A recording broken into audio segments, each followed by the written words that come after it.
我们要拆这个电机的话，首先我们先把这下面这个盖帽用那把手给它卸下来以后，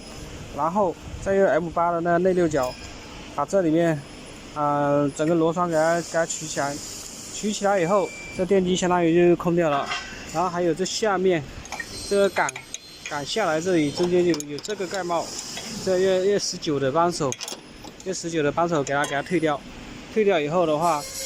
这个电机就可以完全的出来了。然后就是说取起来以后就把那个线给它拆掉。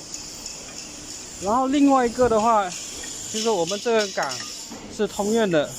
所以说当你把它拆完以后的话，可能说这个杆还拿不出来，